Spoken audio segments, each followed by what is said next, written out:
bagaimana kabarnya hari ini? Semoga kita semua senantiasa dalam keadaan yang sehat ya. Oke, sebelum memulai pembelajaran pada hari ini, marilah kita berdoa menurut agama dan kepercayaan masing-masing. Berdoa selesai. Untuk perihal presensi, silahkan mengisikan nama dan juga nomor absen pada link Google Form yang sudah Ibu sediakan. Untuk pengisiannya, Ibu beri waktu 1 kali 24 jam. Setelah lebih dari 1 kali 24 jam, bagi yang tidak mengisikan presensi, Ibu anggap tidak mengikuti pembelajaran pada hari ini. Apakah bisa dimengerti? Oke, baiklah. Ibu mau tanya nih, kalian masih ingat gak materi kita pada pertemuan sebelumnya? Ya, benar sekali, tentang himpunan. Apa itu himpunan? Himpunan adalah kumpulan objek yang bisa didefinisikan dengan jelas. Lalu, materi kita pada hari ini tuh apa sih? Jadi, hari ini kita akan belajar tentang bentuk aljabar. Manfaatnya apa sih, Bu, belajar tentang bentuk aljabar ini? Manfaatnya itu ada banyak sekali ya, anak-anak.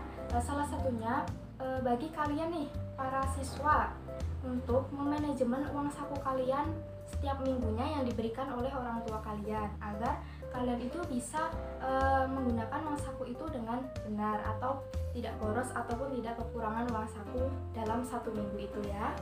Nah, selain itu juga ada manfaatnya bagi pedagang nih anak-anak. Kok bisa, Bu, bagi pedagang? Jadi, mereka bisa menghitung besar keuntungan maupun kerugian yang diperoleh. Selain itu, mereka juga bisa menghitung besarnya modal yang diperlukan oleh pedagang tersebut. Selanjutnya, Ibu akan menyampaikan tujuan pembelajaran kita pada pagi hari ini. Jadi, tujuannya itu ada 3. Yang pertama, apa? Memahami maksud dari bentuk aljabar. Yang kedua, yaitu memahami unsur-unsur atau istilah yang terdapat pada bentuk aljabar. Yang ketiga, yaitu kita dapat menentukan suku sejenis pada bentuk aljabar. Nah, anak-anak di sini tadi malam udah belajar belum materi kita pada hari ini? Atau mungkin kemarin gitu? Udah belajar apa belum? Ayo. Oke, kalau udah, Ibu mau tanya nih, Ibu mau tes. Kalian tahu nggak sih apa itu bentuk aljabar? Lalu, kalian tahu nggak unsur-unsur apa saja yang terdapat dalam bentuk aljabar itu? Selanjutnya, bagaimana cara menentukan suku sejenis pada bentuk aljabar? Oke, mari kita belajar bersama-sama tentang bentuk aljabar ya. Semangat! Baiklah anak-anak, di sini Ibu akan menjelaskan mengenai bentuk aljabar. Apa itu bentuk aljabar? Bentuk aljabar adalah suatu bentuk matematika yang penyajiannya memuat suatu huruf yang mewakili bilangan yang belum diketahui nilai atau besarnya. Nah, di sini Ibu memiliki contoh nih, permasalahan di kehidupan sehari-hari. Bu Santi membeli 3 kg apel dan juga 2 kg jeruk di toko baru seharga Rp130.000. Sedangkan Bu Sinta membeli 5 kg apel dan juga 3 kg jeruk di toko baru juga seharga Rp210.000. Pertanyaannya, berapakah uang yang harus dibayarkan Bu Ani jika ia ingin membeli 1 kg apel di toko baru tersebut? Nah, anak-anak, permasalahan seperti ini dapat kita rumuskan atau kita ubah ke dalam bentuk aljabar. Bagaimana caranya? Nah, di sini fokus utamanya itu ada apel dan juga jeruk. Ini bisa kita jadikan permisalan. Apel kita misalkan dengan huruf A dan jeruk kita misalkan dengan huruf C. Lalu, bentuk aljabarnya seperti apa? Coba perhatikan pernyataan yang pertama. Bu Santi membeli 3 kg apel. Dapat kita tuliskan 3A dan 2 kg jeruk. Ditambah 2C seharga Rp130.000. 3A ditambah 2C sama dengan Rp130.000. Lalu pernyataan yang kedua, Bu Sinta membeli 5 kg apel, 5A, dan 3 kg jeruk ditambah 3C seharga Rp210.000. 5A ditambah 3C sama dengan Rp210.000. Lalu pertanyaannya, berapakah uang yang harus dibayarkan Bu Ani jika ia ingin membeli 1 kg apel di toko baru tersebut? Nah, di sini pertanyaannya adalah 1A. Nah, begitu anak-anak untuk aljabarnya. Lalu untuk mencari nilai dari 1A itu bagaimana? Itu akan kita pelajari nanti di kelas 8 ya, di materi SPLDV atau sistem persamaan linear 2 variabel. Nah, perlu kalian ketahui, ini adalah manfaat dari bentuk aljabar, dapat mempersingkat pernyataan yang rumit sekaligus. Begitu ya anak-anak? Lalu selanjutnya kita masuk ke unsur-unsur pada bentuk aljabar. Ada apa saja? Yang pertama ada suku, yaitu bentuk aljabar yang dipisahkan oleh tanda tambah atau kurang. Yang kedua, variabel, huruf yang digunakan sebagai pengganti suatu bilangan. Yang ketiga, ada koefisien, adalah bilangan yang berada di depan variabel. Yang keempat, konstanta, adalah bilangan yang tidak memiliki variabel. Nah, di sini Ibu memiliki contoh nih, contoh bentuk aljabar 9x kuadrat minus 3xy ditambah 2y kuadrat minus 4. Nah, di sini coba kita cari unsur-unsurnya. Sukunya ada berapa aja? Tadi kan suku yaitu bentuk aljabar yang dipisahkan oleh tanda tambah atau kurang. Berarti sukunya ada 9x kuadrat minus 3xy, 2y kuadrat, dan minus 4.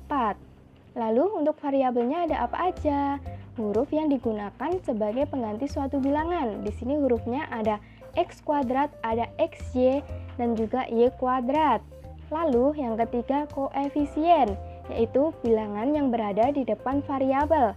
Ada berapa saja? Ada 9, ada minus 3, dan ada 2. Lalu yang terakhir yaitu unsur konstanta, yaitu bilangan yang tidak memiliki variabel. Ada apa? Di bentuk aljabar itu konstantanya hanya ada minus 4. Seperti itu.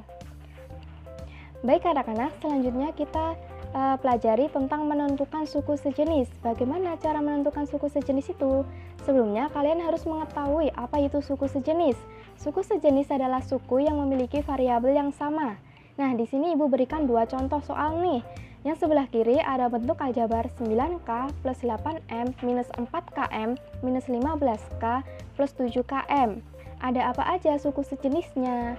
Nah, di sini suku sejenisnya itu yang pertama ada 9K, sejenis dengan minus 15K. Ini tipe ya anak-anak. Lalu yang kedua ada minus 4KM sejenis dengan 7KM. Lalu untuk bentuk aljabar yang kedua ada 7p kuadrat minus 8p kuadrat Q minus 11p kuadrat plus p kuadrat Q plus 12p kuadrat. Lalu suku sejenisnya itu ada apa aja? Suku sejenisnya yang pertama itu ada 7p kuadrat sejenis dengan minus 11p kuadrat. Yang kedua, minus 8p kuadrat Q sejenis dengan p kuadrat Q. Seperti itu ya anak-anak. Oke, selanjutnya kita masuk ke contoh soal nih untuk lebih memahami. Perhatikan bentuk aljabar berikut ini. 3x kuadrat plus 3y kuadrat minus 5xy ditambah 2x kuadrat minus 5y kuadrat plus 7. Kita disuruh menentukan yang A banyak sukunya, yang B variabel yang ada, yang C konstanta yang ada, dan yang terakhir yang D yaitu suku-suku yang sejenis. Nah, bagaimana penyelesaiannya? Nah, di sini kita cari suku-sukunya terlebih dahulu. Ada apa aja sukunya? Yaitu ada 3x kuadrat, 3y kuadrat, minus 5xy, 2x kuadrat, minus 5y kuadrat, dan 7. Jadi, banyak sukunya itu ada 6 suku. Lalu, yang kedua, variabel yang ada, yaitu ada x kuadrat, ada y kuadrat, dan ada xy. Kemudian yang C kita disuruh untuk menentukan konstanta yang ada, suku yang tidak memiliki variabel. Di sini konstantanya itu adalah 7. Lalu yang terakhir yang D, suku-suku yang sejenis. Ada apa aja? Yang pertama itu ada suku 3x kuadrat sejenis dengan suku 2x kuadrat. Lalu yang kedua ada 3y kuadrat sejenis dengan suku min 5y kuadrat. Baik anak-anak, itu tadi materi tentang bentuk aljabar kita pada hari ini. Dapat kita tarik kesimpulan bahwa bentuk aljabar adalah suatu bentuk matematika yang dalam penyajiannya memuat huruf ataupun simbol untuk mewakili bilangan yang belum diketahui. Adapun unsur-unsur dalam bentuk aljabar ada 4. Yang pertama ada suku, yang kedua ada variabel, yang ketiga ada konstanta, yang keempat ada koefisien. Lalu bagaimana cara menentukan suku-suku yang sejenis dalam bentuk aljabar? Kita dapat cari suku-suku yang memiliki variabel yang sama. Seperti itu ya anak-anak. Oke, selanjutnya untuk mengukur pemahaman kalian pada materi pada pagi hari ini, Ibu sudah siapkan tugas untuk kalian. Untuk dikerjakan di rumah ya, silahkan kerjakan. tugas yang ada di buku halaman 51. Nah, untuk hasil pengerjaannya kalian dapat unggah atau kalian dapat kirimkan pada link yang sudah Ibu berikan maksimal besok jam 9 malam. Jangan lupa ya anak-anak, jam 9 malam. Oh ya, satu lagi. Ibu mau kalian untuk mempersiapkan dan belajar materi kita pada pertemuan selanjutnya, yaitu tentang apa? Tentang penjumlahan dan juga pengurangan bentuk aljabar. Apakah bisa dimengerti anak-anak? Baiklah, sekian materi kita pada hari ini. Tetap semangat belajar dan jaga kondisi tubuh kalian. Wassalamualaikum warahmatullahi wabarakatuh.